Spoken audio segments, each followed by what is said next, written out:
Boa tarde, amigos. Estamos aqui para mais um programa Conexão Campo e Cidade.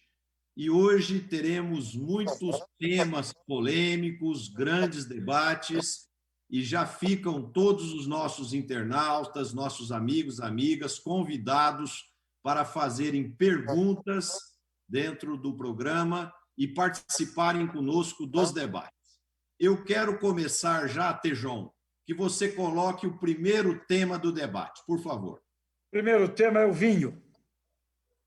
Eu queria fazer um brinde. Tema bom esse, hein? É o vinho. Eu queria fazer um brinde aos vitinicultores do Brasil, ao pessoal do vinho que luta bravamente. E, olha, em 2020, parabéns. Olha, os meus amigos, tem aqui, eu vou fazer um merchandising aqui do Batalha, lá de Santana do Livramento, vinho branco maravilhoso da campanha, tem também uns títulos maravilhosos. O vinho no Brasil cresceu. O ano passado, cerca de 20%, 18 e pouco, 20% do consumo, e foi, segundo o Instituto Global Mundial do Vinho, o maior crescimento, diria, relativo num país. Ainda, Roberto, Marcelo, Daniel, enquanto os portugueses tomam 60 garrafas per capita por ano, nós ainda na média aqui do Brasil, apenas 3. Grande mercado para crescer. Mas, olha, eu queria dar um brinde aqui ao pessoal do vinho e, em nome do pessoal do vinho, um grande abraço a todos os amigos que nos seguem aqui na Conexão Campo Cidade. Então, saúde, saúde. Saúde, saúde. O Tejon, você coloca um tema aqui muito interessante. O vinho no Brasil, ele tem crescido de importância, só que nós tínhamos dois grandes pontos para serem vencidos. O primeiro, que os impostos atribuídos ao vinho no Brasil são muito altos, tanto ao vinho nacional quanto ao vinho importado. E o segundo, que o vinho brasileiro ele vinha num processo de crescimento e de uma intensa profissionalização, e ele começa agora a ter padrões de competitividade muito próximos de grandes vinhos internacionais. Então, eu tenho muita crença que o vinho nacional vai crescer fortemente de espaço no mercado. E uma coisa bonita, pessoal, é que o vinho, que era antigamente só lá na região de Bento Gonçalves, no Rio Grande do Sul, hoje ele está ganhando uma série de novas fronteiras. Por exemplo, Espírito Santo do Pinhal tem o vinho Guaspari, de muito boa qualidade, tem vinho em Ribeirão Preto, tem vinho em Brasília, tem vinhos no sul de Minas espetaculares, né? Então, a abrangência da competitividade de diferentes regiões e o intercâmbio com países de alta tecnologia fez com que o Brasil obtivesse esses grandes desempenhos, e hoje vinhos brancos espumantes e brancos tradicionais já são premiados a nível internacional. Em São Roque também. Tem ótimos vinhos em São Roque. Mas, Roberto... E no Vale do São Francisco. Não esqueça do Vale do São Francisco. Tem verdade, é verdade. Parecidos com os vinhos da Califórnia e até da África do Sul. São vinhos maravilhosos do Vale do São Francisco. Então, ganhando prêmios de verdade. Aliás, prêmios também estão ganhando no exterior cervejas brasileiras. Há poucos meses, uma cerveja de Piracicaba ganhou um primeiro prêmio muito importante na Europa pela qualidade extraordinária que tinha. Então, ganhando também prêmio cerveja. E cachaça, ninguém tira o lugar da gente, né? Cachaças, primeiro, segundo e terceiro lugar, são nossos no mundo inteiro. Mas, Daniel, você é jovenzinho. Você toma vinho ou você prefere umas bebidas assim mais modernas? Eu gosto mais de cerveja, mas eu gosto sim do vinho. Eu não sou apreciador como vocês aí, que tem esse conhecimento tão grande assim em vinhos, mas fiquei espantado. Fui lá em São Gonçalves, lá em Minas Gerais.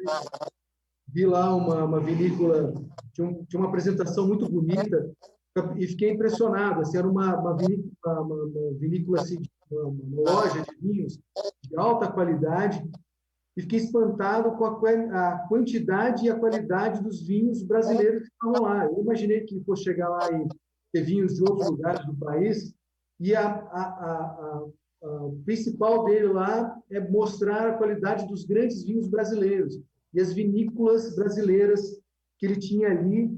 Me espantou muito, assim, o portfólio que tinha, as fotos das vinícolas, o jeito que essas empresas se montaram, assim, me deixou muito impressionado. Eu não tinha noção da qualidade dos vinhos brasileiros que nós temos hoje. Genial, tem aqui um premiado lá da área da campanha, lá do Rio Grande do Sul. Pois é. Batalha, Gilberto Pozan. Olha, os nossos amigos da vitinicultura, Roberto, Daniel, podem mandar para a gente vinho aqui no programa. Boa. E o nosso objetivo aqui é promover o vinho brasileiro. Eu só peço vinho brasileiro. E a gente vai bebendo vinho. Quando terminar o programa, a gente já está bem borracho. E aí o Roberto vai cantar um tango para a gente aqui, borrachão, aqui no programa. Mas viva o vinho brasileiro. Parabéns. Eu queria colocar uma questão tecnológica aqui, que eu acho que é importante.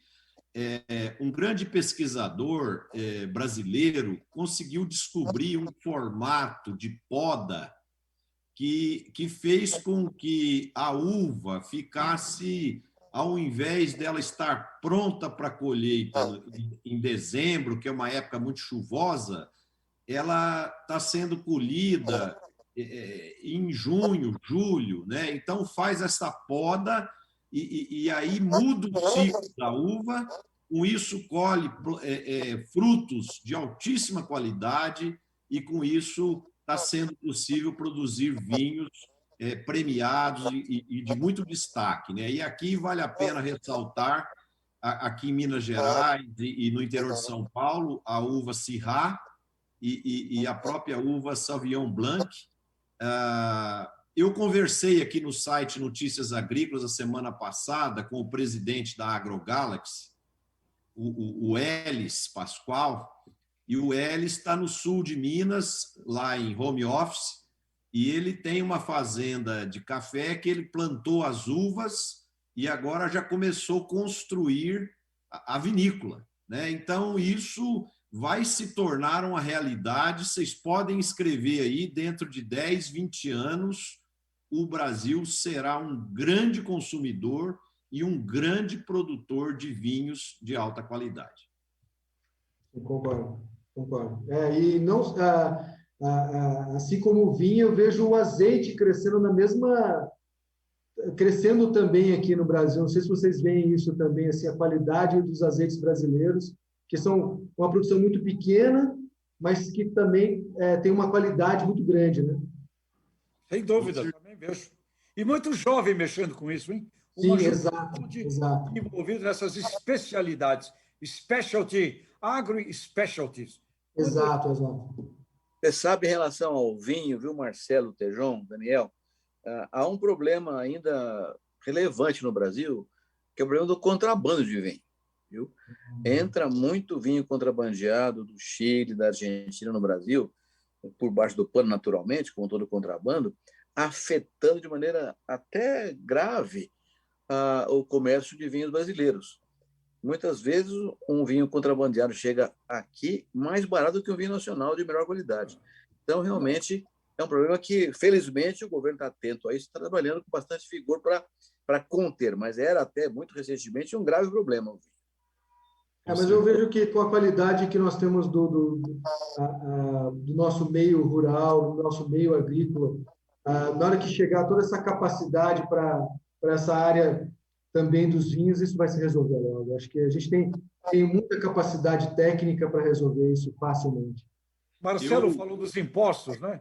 O pessoal da Souza Cruz, área de tabaco, de fumo, me disse, quando aumenta imposto, aumenta contrabando de cigarro. Então, precisa ver isso aí, os impostos no vinho brasileiro. Mas, olha, qualidade...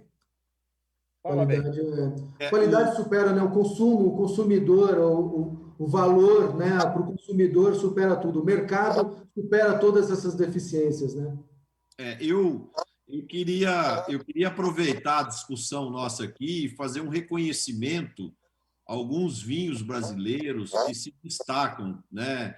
Eu acredito que a vinícola Alma Única, na região de Bento Gonçalves, tem produtos maravilhosos, é o S8, os vinhos da Alma Única, que chamam Alma Única também, são vinhos de destaque e de muita qualidade. Tem um vinho do Rio Grande do Sul também chamado Sempiterno, da uva Taná, que é coisa extraordinária, mas é um vinho de uma qualidade altíssima. A própria Casa Valduga, né, tem vinhos espetaculares também. Salton. Salton, a Miolo, né? A Cave Gás também tem espumantes espetaculares. Quer dizer, então, eu acredito que o Brasil está num caminho excelente em relação ao vinho. Marcelo, e não esqueça, por favor, os vinhos produzidos por cooperativas no Rio Grande do Sul. Lá em Bento Gonçalves tem cooperativa, por exemplo, a Aurora, que é extraordinariamente produtiva, com vinhos de qualidade, vinhos de todas as faixas de consumidores, mas também vinhos premiados de alta qualidade. Também aí as cooperativas da cabeça ganhando prêmios com os vinhos de qualidade desenvolvidos por lá. Aliás, esse é um tema curioso, porque nos traz à memória algumas questões recorrentes, né? O vinho é uma coisa relativamente nova no Brasil em termos de qualidade. Tinha vinho, mas não era muito barato. Hoje não, hoje tem qualidade mesmo, né? Isso lembra também bastante, Tejon, Marcelo, Daniel, a história do cerrado no Brasil, né?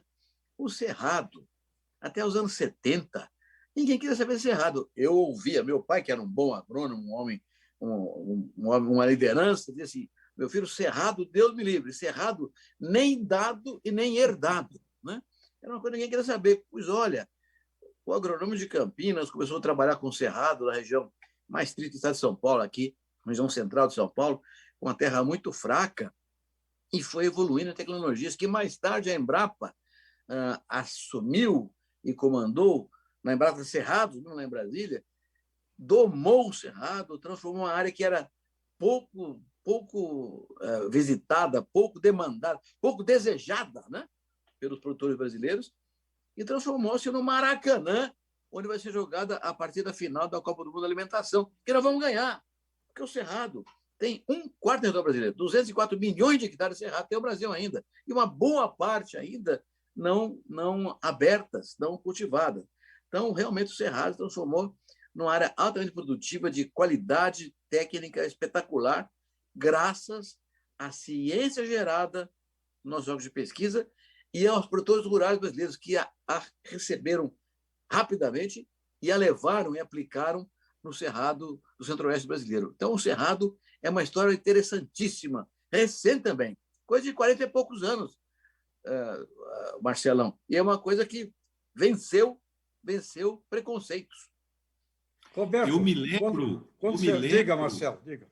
Eu me lembro, Roberto, que a soja, quando eu estudava agronomia, praticamente só tinha no Rio Grande do Sul e no Paraná, né? Hoje nós temos soja em Rondônia, em Roraima e por aí afora, né? Então, eu acredito que o mesmo fenômeno que nós vivenciamos com a soja em 30, 40 anos, nós vamos vivenciar no vinho, porque nós vamos ter vinho de qualidade em todo o território brasileiro. Olha, Marcelo, você tem razão. Você se formou bem depois de mim. Eu me formei em 65 em Piracicaba. Eu me formei em Piracicaba, só tinha 400 mil hectares de vinho no Rio Grande do Sul. 400 mil hectares.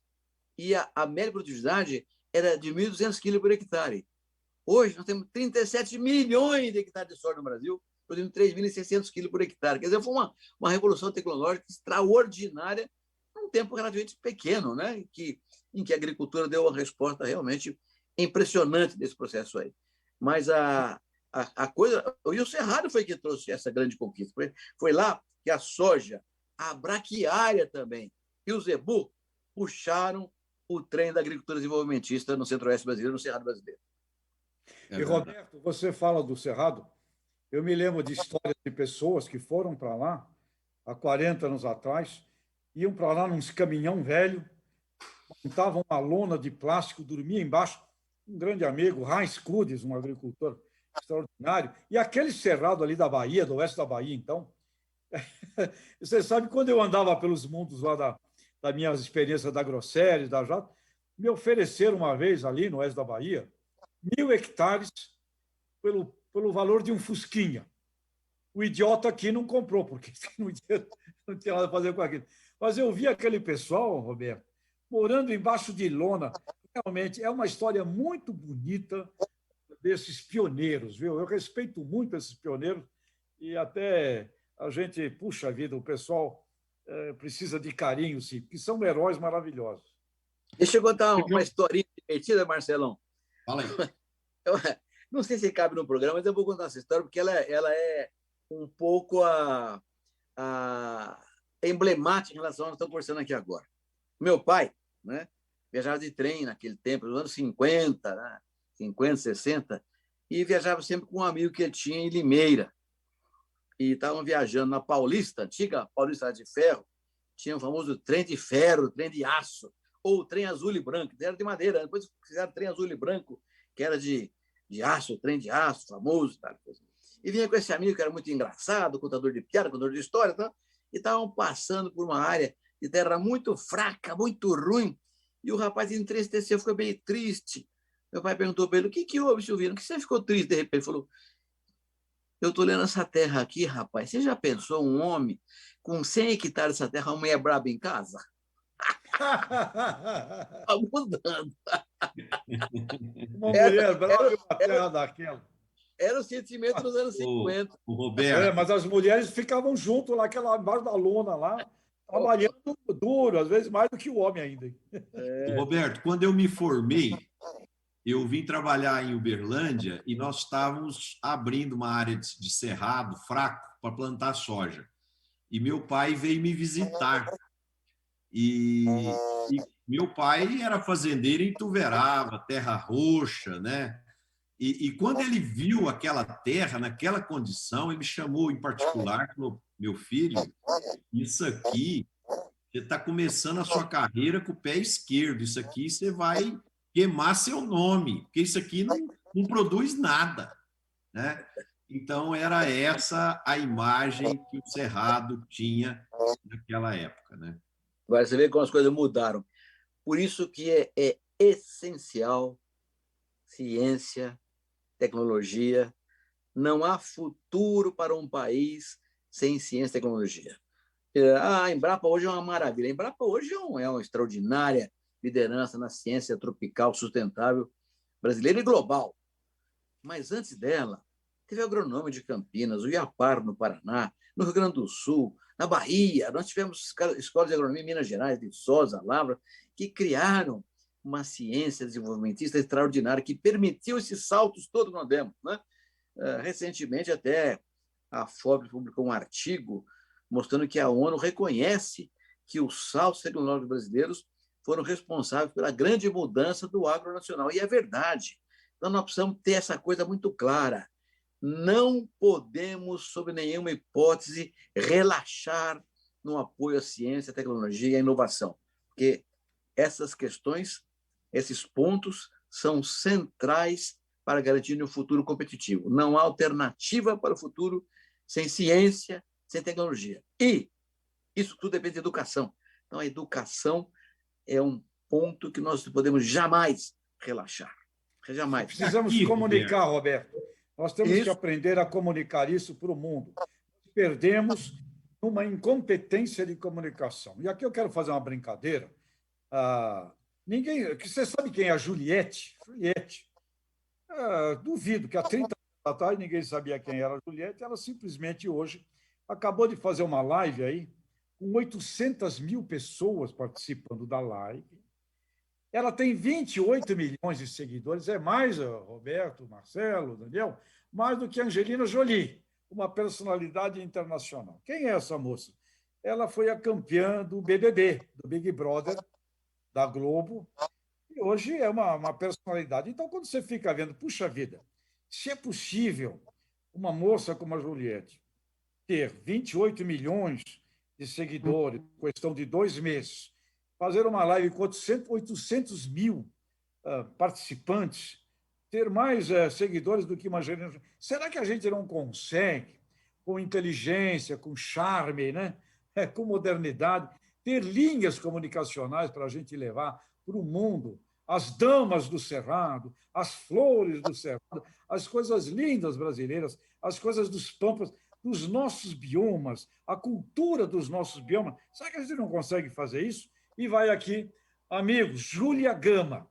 Júlia Gama é o nome da Miss Brasil, que tirou em segundo lugar no concurso de Miss Universo agora, recentemente. Ganhou a mexicana e a Júlia Gama é a segunda colocada. É uma gaúcha de Porto Alegre, que ela ama a China.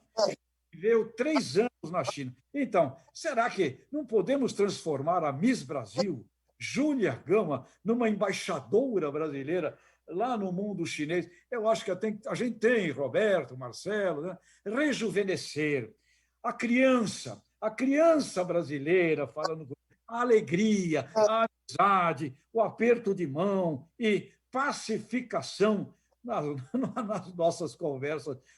Mas, olha, nós podemos sim dar um show de comunicação e não damos por quê? Não sei por quê. Tem um monte de nego bom em comunicação no país. Por que a gente não pega esse agro lindo, essa coisa fantástica que nós estamos vivendo aqui, e a gente não transforma isso em carinho, em amor, em empatia, em simpatia, não é? Botando umas musiquinhas de Tom Jobim aí de fundo. Ou seja, precisamos comunicar e podemos sim comunicar. Ô, Tejon, esse exemplo que você deu da Juliette, que ela construiu isso num período curto aí, essa legião de seguidores, é uma prova para nós que isso é possível, certo? Você não está levantando um desafio aqui impossível. Então, o primeiro ponto, isso é possível. Segundo, o que fez essa moça ser tão admirada e seguida e ganhar o Big Brother? O carisma dela, a espontaneidade, o jeito de ser, o jeito dela jogar o jogo. Então, é o seguinte, o mercado, o mundo está carente de pessoas que são verdadeiramente gente. Então, há uma carência humana nisso, porque muitas vezes as pessoas exercem um papel como se fossem atores da vida. Só que a vida não é um espetáculo, a vida é a vida. E nós precisamos ser humanos, né? Com as nossas virtudes, com as nossas limitações, com o nosso jeito de ser. Então, quanto mais autênticos nós formos, mais seguidores, mais pessoas que vão nos admirar, né? Então, por exemplo, ontem eu estava vendo o velório do prefeito de Bruno Covas, que faleceu precocemente. Fiquei muito triste, porque eu tinha uma admiração pelo carisma dele, pelo caráter, e eu admiro muito pessoas que são conciliadoras. Eu acho que nós vivemos num mundo que precisa mais de amor, mais de empatia, como você falou, de mais conciliação.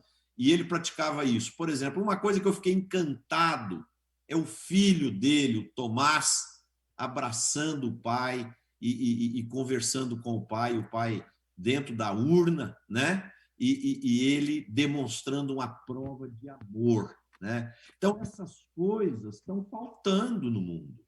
Então, quanto mais amor nós tivermos em cima da mesa, espontaneidade, mais seguidores e mais gente admirando aquelas pessoas nós vamos ter. Exato. E temos que entender que comunicação é uma indústria. Você tem que entender que é uma indústria. E você tem que trabalhar no mundo do conhecimento dessa indústria.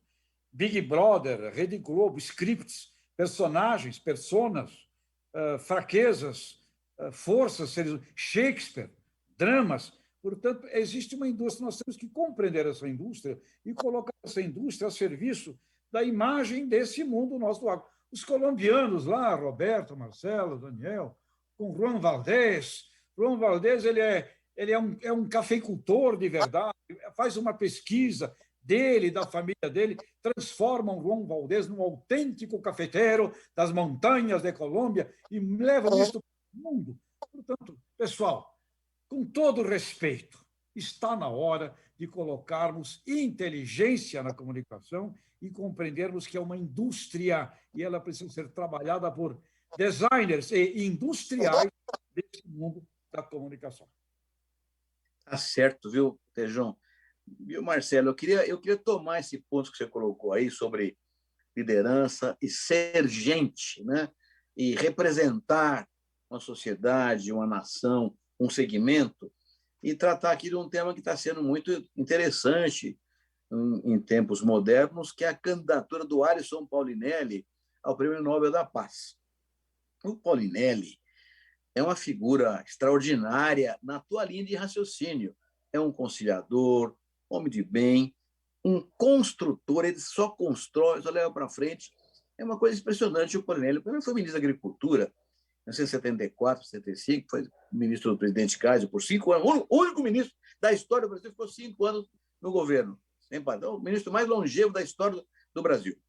O Paulinelli foi quem desenvolveu o Prodecer, Programa de Desenvolvimento Cerrado, num acordo entre o Brasil e o Japão precisando de alimentos, de grãos, então financiou uma parte do Cerrado brasileiro, o Prodecer, com cooperativas brasileiras. Então foi um negócio integrado entre o Brasil e o Japão, feito pelo Paulinelli. O Brasil até então era importador de comida, Marcelo, Daniel, Tejão. O Brasil importava comida. O Brasil importava leite, gente, importava carne.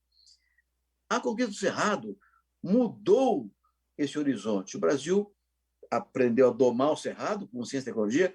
Para lá foram gaúchos, catarinas, paranaenses, paulistas, mineiros, capixabas, baianos, nordestinos. Foi todo mundo para o centro-oeste, para o Cerrado brasileiro, num vazio de gente e de agricultura, e lá criaram uma cultura híbrida, esse vigor híbrido da mistura de raças e gerações, levando tecnologia e ciência, e montaram essa coisa extraordinária que virou o Cerrado brasileiro, alimentando o mundo. Quem fez isso? O Alisson Paulinelli.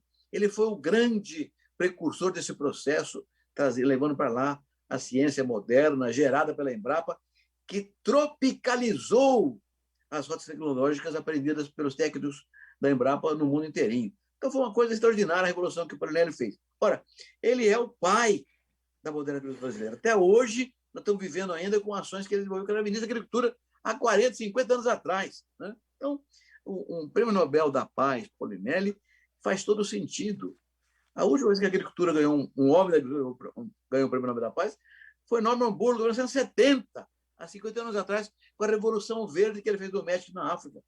Ora, o Paulinelli fez a maior revolução tropical sustentável do mundo, a partir da Conquista do Cerrado, que é hoje replicável na América Latina, na África, até em países asiáticos, porque tem a savana africana, pode replicar a tecnologia gerada aqui no Brasil. Então, de fato, eu considero, Marcelo, Daniel, Tejão, eu considero o Paulinelli o maior brasileiro vivo, porque o que ele fez pelo Brasil jamais poderíamos pagar. Não é nós da agricultura, não. O Brasil não poderá pagar, porque ele, com essa tecnologia desenvolvida por ele, pela Embrapa, com seus grandes técnicos, Eliseu Alves, Sereneu Cabral, gente extraordinária, que vestiu a camisa do Brasil como patriotas, tirando a dependência brasileira da importação e transformando o Brasil num país quase que autossuficiente em tudo, e mais do que isso, em grande exportador mundial de alimentos, energia e fibras. Isso começou com a ação do Paulinelli. E isso permitiu abastecer hoje quase 1 bilhão de pessoas do mundo inteiro, e abastecer todo o povo brasileiro com alimentos de mais qualidade e mais barato. Ou seja, com isso foi possível as pessoas mais baixa renda no Brasil gastar menos com comida e ter mais dinheiro para aplicar em educação, em saúde, em cultura, em outros bens essenciais para a boa vida das pessoas do Brasil inteiro. Então, o que o Paulinelli fez é uma coisa notável, remarcável, e ele merece o Prêmio Nobel da Paz. Estamos fazendo um grande movimento hoje no Brasil. Para você ter uma ideia, 48 países assinaram cartas de apoio ao Paulinelli para o Nobel da Paz, e ele está sendo bastante prestigiado. É possível que seja um candidato, foi registrado a candidatura dele, é apresentado pela Escola de Piracicaba, Luiz de Queiroz, tem que ser uma academia que apresenta, foi apresentado Luiz de Queiroz em final de janeiro desse ano. Tem 305 concorrentes ao Nobel da Paz esse ano. O Paulinelli está bem colocado. Eu espero que ele consiga ganhar esse prêmio. Estamos trabalhando fortemente para isso. Inclusive, contratamos empresa de comunicação na Noruega, onde fica o Comitê do Nobel, porque se o Paulinelli ganhar esse prêmio, ele eleva o nome do agro brasileiro, que também está hoje bastante depreciado lá fora por bobagens, por erros cometidos por aventureiros e não por produtores rurais brasileiros, de fato, que fazem a agricultura mais sustentável do mundo. Então, eu queria aproveitar, Marcela, a sua fala, buscar gente conciliadora, equilibrada, que busca só o crescimento e as coisas positivas de um país, lembrar o Paulinelli para o Nobel da Paz, que é um candidato maravilhoso. Roberto, ele participou de um programa comigo, do Líderes do Agro, e eu fiquei encantado com a capacidade, a lucidez, a capacidade de articulação, a liderança. Paulinelli é uma pessoa extraordinária e ele merece, com todas os louros aí, esse reconhecimento. Eu acho que o ponto que pode, de alguma forma, prejudicar, de alguma forma, essa potencial eleição dele é isso que você falou. É a imagem que algumas pessoas do agro fizeram para o setor lá fora e isso dificultar um pouco esse reconhecimento. Mas ele merece, com todos os louros, essa glória aí. Eu conversei com o Alisson hoje, por coincidência. Olha só. Entrevistei o Alisson lá para Eldorado, lá para o nosso programa na segundas, quartas e sextas, 7h25 da manhã, lá para Eldorado Estadão, e essa entrevista vai sair quarta-feira do jornal da Eldorado. Falei com ele hoje. A paixão com a qual ele trata deste tema é simplesmente envolvente. Parece uma criança de 12 anos, 15 anos, falando apaixonada de um brinquedo na mão. E ele menciona intensivamente o aspecto de tudo aquilo que o mundo pede, uma agricultura sustentável. Ele menciona, temos sim uma agricultura sustentável. Então, quando você vê um Alisson falando como ele fala, apaixonado, e reenfatizando que nós temos sim aquilo que é o sonho de consumo dos consumidores planetários. Uma agricultura com plantio direto, sistema ABC, regenerada, com o solo protegido. Tudo isso que ele menciona, como você falou, Roberto, possibilidade disso ser aplicado em todo o cinturão tropical planetário, que significa empreendedorismo no mundo inteiro, né, no mundo que vai precisar. Aí, quando terminei a entrevista com o Alisson, eu pensei, realmente, a gente precisa comunicar de uma maneira gostosa isso para o mundo. Você vê um Alisson aqui tirando da alma, falando ali para a gente, caramba! E aí vem sempre essas questões, o pessoal lá falou isso, o outro disse aquilo, né? Tem sempre algum obstáculo. E esse obstáculo tem que ser vencido por nós, né? É uma pena que não seja muito mais percebido, Roberto, isso que é o que o Alisson Paulinelli é. E tudo que o Alisson fez lá atrás, né? Muitas colheitas estão vindo agora, né? Por exemplo, o setor de máquinas e implementos agrícolas no Brasil, o ano passado cresceu 17,6%. Esse ano tem gente falando que vai ser 20%, tem os mais otimistas chegando até 40% de crescimento. E está acontecendo uma coisa extraordinária, né? Por exemplo, hoje há filas para aquisição de tratores, colheitadeiras, plantadeiras. Chega a demorar 8 meses para entregar uma plantadeira, porque, devido à pandemia, né, falta peças, tem todo um contexto aí que complica o abastecimento e o fornecimento de todos os produtos. E nós estamos vivenciando, por exemplo, um crescimento de preço desses produtos também de 40% a 50%. E, mesmo assim, a demanda é acelerada, é forte, e só no primeiro trimestre a venda de colheitadeiras cresceu 70% e a venda de tratores 20%. O Marcelo, eu quero voltar nesse tema com você da mecanização, porque ele é muito importante. Mas antes de voltar nesse tema, quero voltar ao Alisson, aqui retomando a conversa agora do Tejão há poucos minutos. O Alisson, por exemplo, 84 anos, gente, 84 anos. Você pensa que ele parou ou diminuiu o ritmo? Não. Continua no mesmo ritmo. E agora ele está liderando um programa nacional sobre o estudo dos biomas brasileiros. A verdade é que nós não conhecemos direito o bioma brasileiro ainda. Não conhecemos direito o Cerrado, a Amazônia, a Pampa Úmida, não conhecemos direito o Pantanal, a própria Mata Atlântica. Nós temos um desconhecimento ainda profundo sobre os biomas para entender o que é que cabe neles em termos de exploração, sustentabilidade, etc. Então, o LENA está liderando esse movimento hoje, envolvendo vários ministérios do governo brasileiro e financiadores do projeto para fazer um estudo mais completo sobre os biomas brasileiros e descobrir o que é aplicável em cada um e o que é que não deve ser aplicável em cada um. É um grande projeto que valoriza ainda mais a candidatura dele para o Nobel da Paz. Mas eu quero pegar esse tema da mecanização que você falou aí, Marcelo. A mecanização é interessante. Outro dia eu tive uma conversa com o Silvio Crestani. Silvio Crestani foi presidente da Embrapa, no meu tempo no Ministério, grande presidente, recuperou a Embrapa, fez o PAC da Embrapa, salvou a Embrapa do momento difícil que ela estava vivendo naquele período, no comecinho dos anos 2000. O Silvio tem uma avaliação da evolução do agro brasileiro em 3 grandes capítulos. Diz que o primeiro grande capítulo foi genética e melhoramento.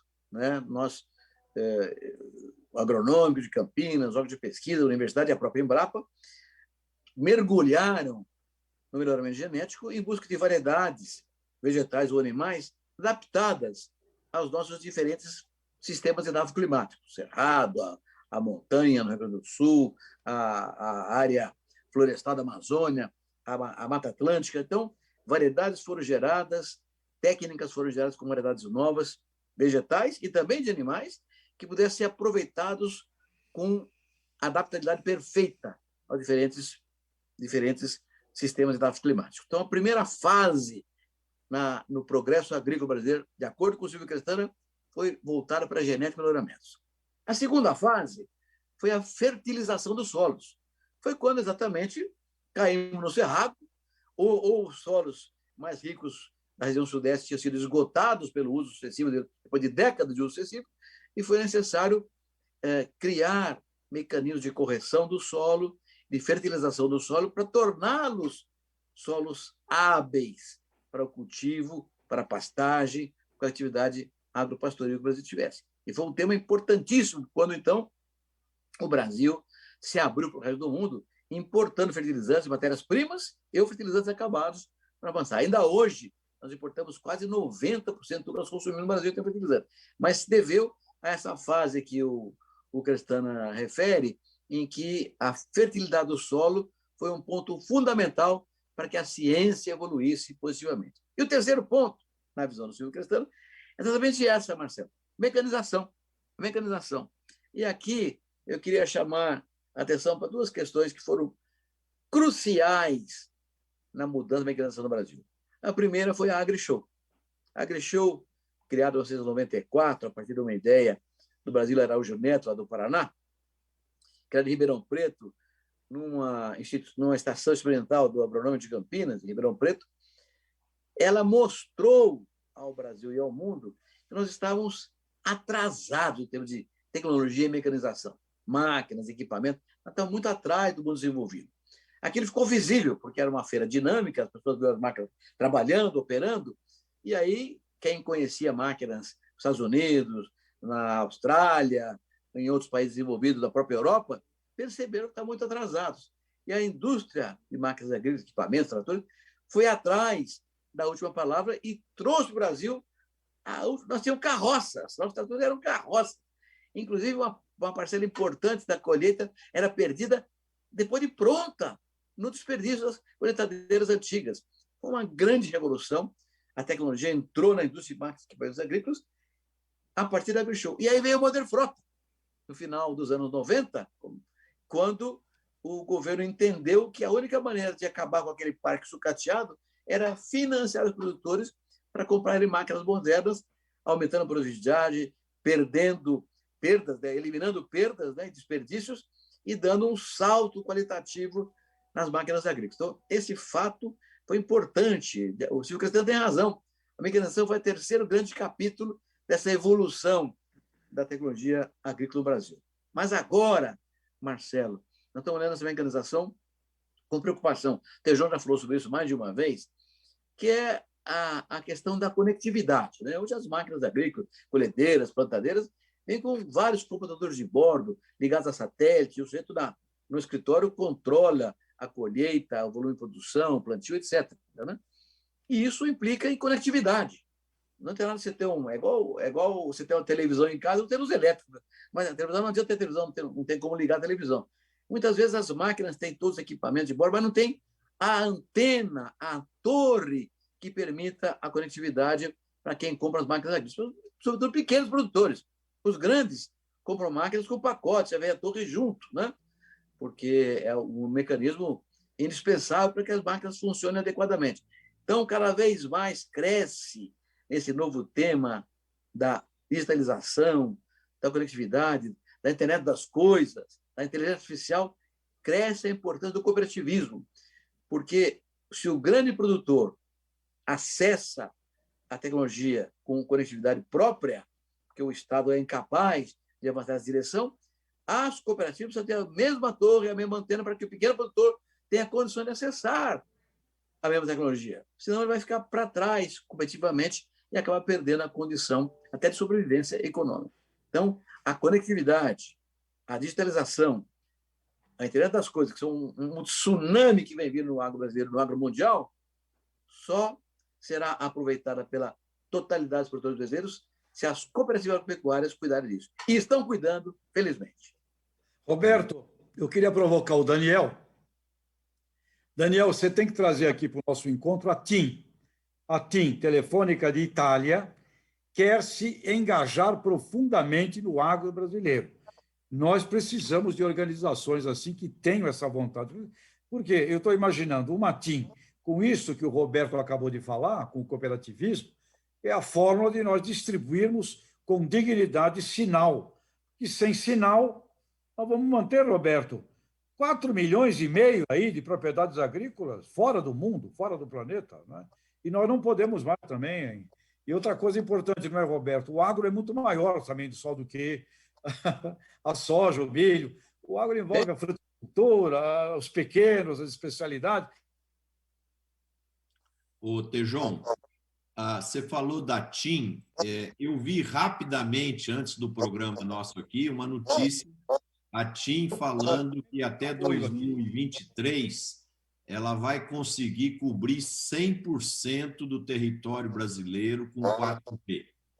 Então, isso é uma notícia muito boa e um dia vamos trazer, sim, o diretor da Vivo, da TIM, ou da Claro, das grandes companhias aí, para mostrar o que eles estão planejando para potencializar a conectividade de 100% do território brasileiro, para que a gente possa tirar dos nossos implementos agrícolas tudo que eles podem oferecer em termos de dados, informações, para que possamos aumentar a produtividade e a eficiência de gestão. Daniel e Ana, nós temos perguntas dos nossos internautas? O pessoal está mandando aí só uma boa tarde aí, estão participando aí, estão com a gente aqui. Mas eu queria pessoal, não precisa ficar tímido, não. Pode fazer pergunta para nós aí. Nós estamos numa roda de amigos. Né?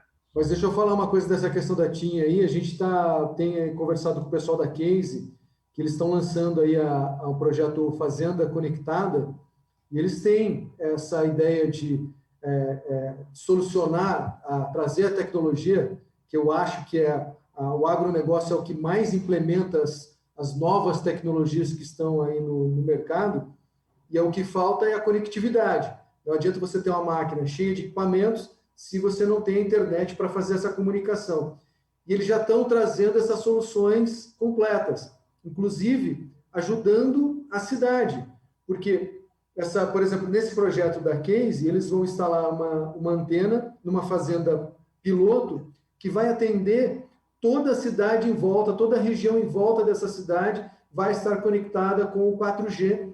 Então, o agro ajuda também nisso, não só na produção de alimentos, mas na conexão também, na evolução da tecnologia e da conexão. Eu estava procurando aqui informação, se eu não me engano, com parceria com a TIM, que eles estão fazendo esse trabalho aí e trazer essa conexão não só para a fazenda, não só para o produtor, mas para toda a cidade.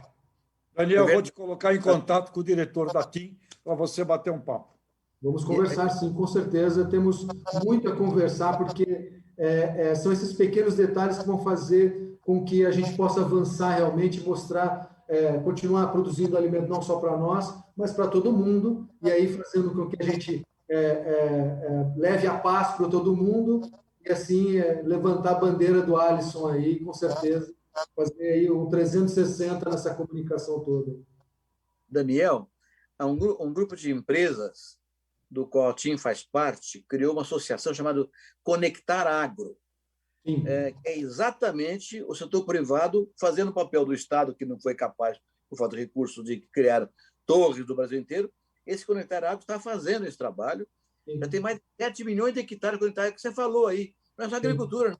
Cidades pequenas e grandes também, no entorno dessas torres, são beneficiados. Todo mundo pode ter acesso à internet em regiões que eram longínquas e estavam fora do setor.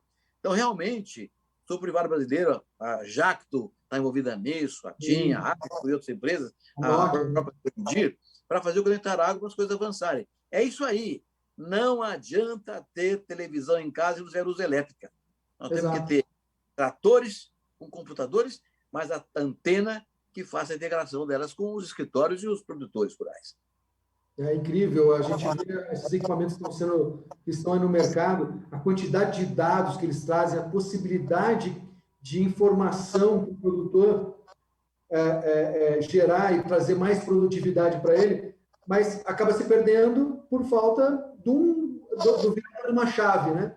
Então, assim, você tem dados que podem se transformar em informações, mas ainda esse momento, ainda a gente está chegando lá, não chegamos ainda.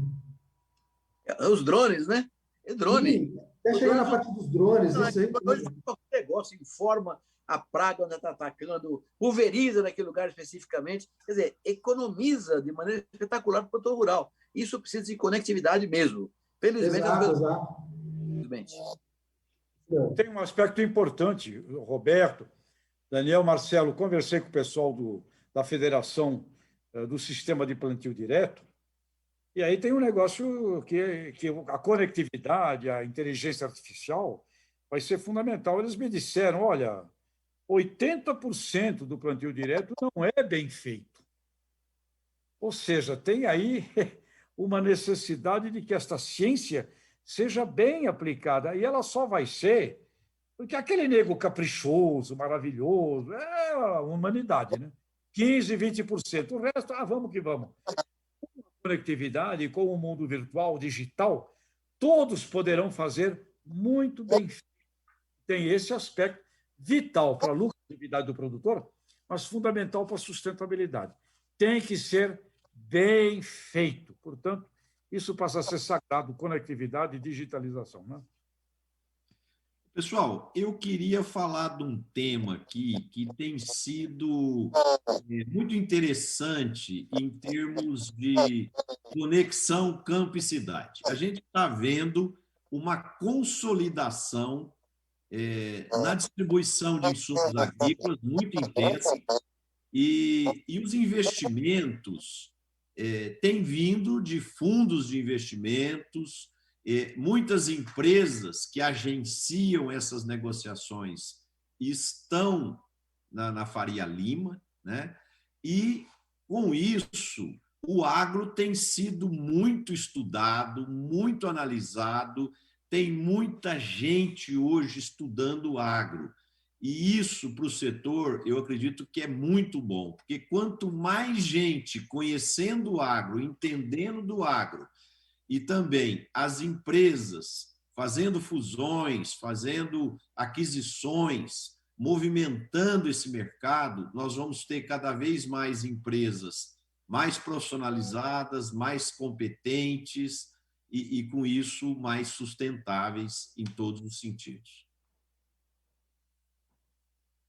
A revenda está em fusão mesmo. Companhias como Nutrien, por exemplo, estão adquirindo, né? Companhias que adquiriram Fiagril, por exemplo, Bela Agrícola, tem aí uma consolidação. Mas tem também outras que estão se estabelecendo com muita consciência dentro dos seus territórios e não desejam ser vendidas. Então, nós vamos assistir consolidações, vamos assistir revendas que vão melhorar muito a sua competência, né? Como o Roberto falou do Alisson, a competência de serem grandes gestoras de microbiomas, né? De onde elas estão, e tem também o movimento cooperativista, que é outro movimento muito rico nesse processo da distribuição, além dos key accounts, né? Mas eu acho que a capilaridade, ir onde a venda não vai, passa a ser o maior fundamento daqui para frente. Vender para quem não está vendendo, e aí, como mencionamos, acho que no programa passado, a Magalu, Magazine Luiza, já é uma empresa que vende, por exemplo, sal mineral da DSM. Revolução na revenda, sem dúvida alguma.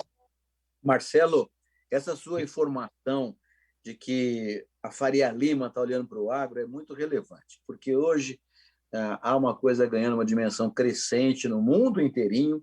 Nós já falamos sobre isso ligeiramente outro dia, que é o tal do ESG, né? Environment, Social and Governance, meio ambiente, área social e governança nas empresas, que terá um crescimento enorme no Brasil. Hoje, 50% das empresas europeias e na Oceania já estão trabalhando com o ESG, porque na medida em que elas têm esse compromisso com a questão ambiental, social e da própria governança, elas têm um upgrade em termos de valorização e são mais simpáticas a fundos de investimentos e também com suas ações mais valorizadas nas bolsas de mercadorias de futuros.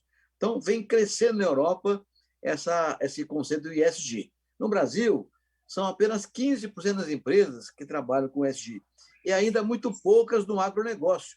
Essa sua visão de que a Faria Lima, o grupo urbano de caráter mais financeiro, olha para o agro com mais carinho, com mais atenção e com mais respeito, inclusive, isso significa que nós vamos ter uma onda também de afiliação a esse novo certificado e vai dar uma boa garantia às empresas brasileiras nos mercados internos e externos também. Então, é importante considerar, nessa sua visão de um aquecimento, digamos assim, da visão do agro quanto às empresas urbanas da Faria Lima, uma grande possibilidade de que as empresas do agro assinem o ESG com mais competência. Eu tenho um caso muito claro, por exemplo, as cooperativas de Guariba, as minhas cooperativas, a Agrícola de Crédito lá de Guariba, são as primeiras cooperativas brasileiras a entrar naquele programa de parques nacionais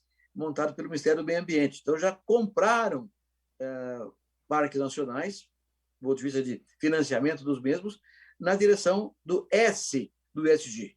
Então, é uma coisa relevante, está começando com um grande tsunami também no Brasil do agronegócio.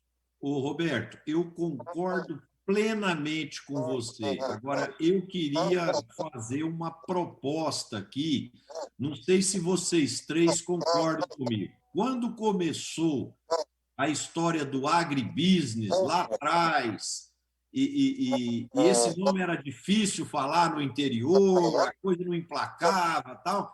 Depois que traduziu para agronegócios, parece que fluiu igual leite no fogo.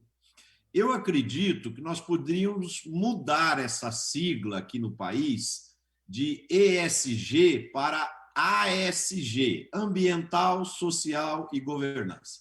Se nós falarmos ASG, vai andar mais rápido, igual foi quando nós mudamos o agribusiness para o agronegócio. Não sei se vocês gostam da minha sugestão, mas fica aí a ideia e se o pessoal do interior quiser usar, eu acho que ela vai fluir, vai ficar mais fácil todo mundo entender.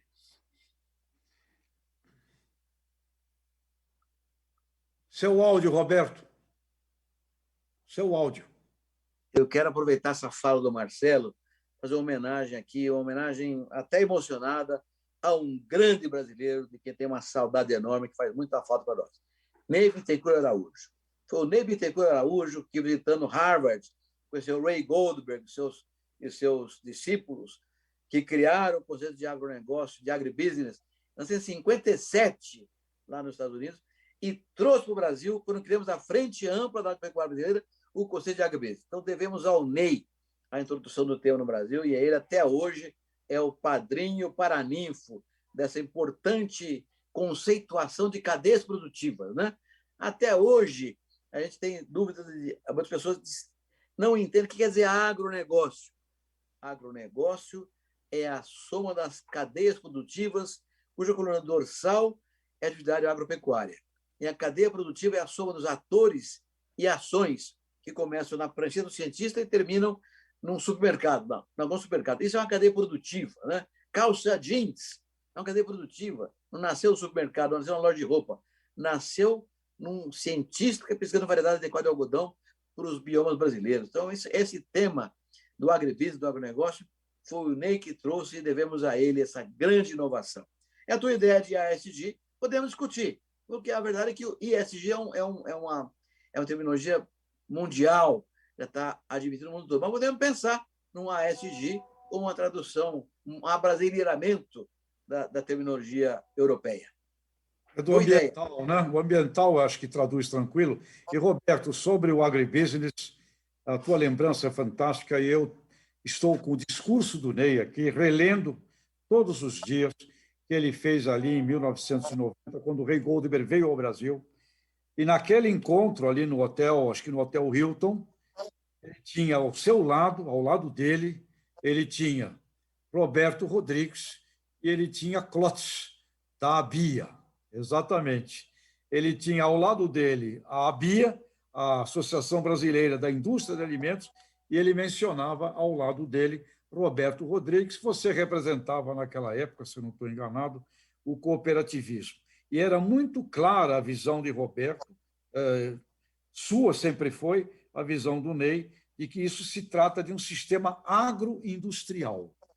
E este conceito tem que ser resgatado, porque, no último dado do Instituto Milênio, o PIB do agribusiness no Brasil, 24% é a agropecuária e 76% é o entorno industrial, comercial e de serviços. E se nós não compreendermos isso, nós vamos ficar brigando e correndo e cometendo o pior de todos os erros estratégicos. Elos do agribusiness brigando com outros elos do agribusiness. Isto é burrice. Portanto, o resgate do conceito de agribusiness é sagrado. Tua lembrança do Ney. Parabéns, Roberto.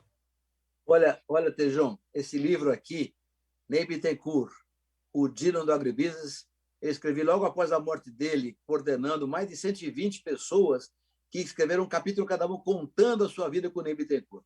Esse homem, que foi realmente o Dylan do Agribusiness, faz muita falta para a gente. Mas o discurso de formatura dele, Tejão, da Escola de Viçosa, em Minas Gerais, está aqui colocada e me foi enviada por um colega de turma dele. Ele foi orador da turma. Imagine só quanta memória tem aqui nesse livro do Ney Bittencourt, o Dylan do Agribusiness. Você tem toda a razão.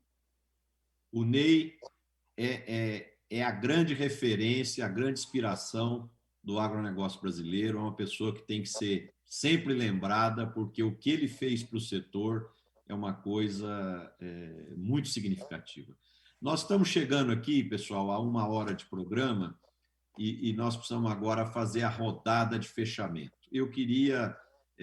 Daniel, qual que é a sua mensagem da semana aí para os nossos internautas? Legal. Eu vou deixar aqui então a minha mensagem final aqui com a participação do Oswaldo César Galli, lá de Maringá, que parabeniza aí você, Marcelo Prado, pelos comentários. Diz o seguinte: o mundo precisa de amor, respeito, conciliação, harmonia, e isso deve ser falado sempre a todos. Devemos seguir essas diretrizes, desde o nosso maior dirigente até o mais simples. Então, deixo aqui a minha mensagem, aqui com a mensagem do Oswaldo César Galli, lá de Maringá. Roberto, por favor, amigo, sua mensagem final do programa de hoje. Eu me filio ao Oswaldo Gali nessa declaração dele, com base no que você falou aqui, Marcelo. E fazendo apenas mais uma lembrança agora, nessa semana que passou, a ONU publicou um trabalho reconhecendo que o agronegócio brasileiro tem um papel fundamental para alimentar o mundo todo, reconhecendo a sustentabilidade da nossa atividade produtiva, com números muito claros em relação a isso, e dando a visão muito precisa da ONU, Organização das Nações Unidas, cuja preocupação com a alimentação é cada vez maior, porque ela tem que defender a paz e sabe que não há paz onde houver fome, a ONU está elogiando o agro brasileiro. Então, vamos cultivar esse processo e pedindo ao Tejon, você que é um rei da comunicação, nosso craque maior de comunicação e marketing, precisa falar com essa Miss Brasil e ver se ela gama pelo agro brasileiro, que essa é a coisa mais importante que vai acontecer agora para nós aqui. Marcelo, um abraço. Tejon, Daniel, muito obrigado. Ana, obrigado a todos. Próxima semana, estaremos de novo aqui juntos. Se Deus quiser. Tejon. Muito bem, Roberto. A Júlia Gama, segundo lugar, segundo o pessoal que estava assistindo, foi injusto. Ela deveria ter sido a campeã. Gaúcha de Porto Alegre, quem sabe, né? Uma ótima embaixadora para nós. E o ponto que eu deixo é, pessoal, para de brigar com detrator. O agro coloca muito na frente detratores. Tratores é um percentual pequeno, que reverbera muito. O Roberto acabou de dizer aí uma coisa fantástica, Alissons e essas coisas todas. Vamos, que nem aquele filme lá do Monty Python, né? Look on the bright side of life. 85% das manifestações com relação ao agro são positivas. Gente, para de brigar com o detrator e vamos ver se aprendemos a fazer, sim, uma comunicação simples, tranquila, bonita, falando dessas coisas extraordinárias, da mistura de raça que esse país é, dessa gente que foi pioneira nesses lugares, como são admiráveis. E nós não precisamos brigar com ninguém. Para de brigar. Pacificação, conciliação. Vamos para frente, gente. Marcelo, me permite mais um minuto só? Queria fazer aqui um comentário muito rápido, que nós acabamos não falando desse assunto. Uma mobilização que houve sábado passado em Brasília por todos os rurais brasileiros mostrou uma união interessante em prol de temas centrais para o agronegócio brasileiro. Foi muito importante essa mobilização. Com certeza, a mobilização mostrou a união do setor e o propósito nobre de construir, de desenvolver, de evoluir, né? Eu, na minha mensagem final, eu também quero reforçar ainda mais esses pontos que vocês falaram também, que é a pandemia, ela está trazendo carências para todos os cidadãos. Carências afetivas, carências emocionais, e todos nós estamos carentes de carinho, de colo, de amor, de harmonia, de empatia. Então, vamos todos praticar mais isso dentro do mundo que a gente vive, dentro do entorno que a gente convive, que com certeza nós vamos construir um mundo melhor, nós vamos poder ter um pouco mais de paz, de amor, de alegria, e no final de tudo, vamos poder nos sentir mais felizes. Eu acho que a harmonia traz sensação de paz e de felicidade, e é isso que nós estamos precisando nesse momento. Então, vamos diminuir os conflitos, os embates, vamos, como o Tejon disse, nós não temos que responder os detratores, vamos ignorar os detratores e vamos seguir em frente, mostrando bem, caminhando, fazendo o que é certo, o que é correto, que as colheitas com certeza virão. Muito obrigado a todos, queria agradecer os nossos internautas que nos prestigiaram. Coloquem aí, por favor, um gostei aí no programa, se você gostou. Compartilhe o link do programa com seus amigos e nós estaremos de volta aqui na próxima segunda-feira, às 17h30, com mais um programa Conexão Campo e Cidade. Boa noite a todos.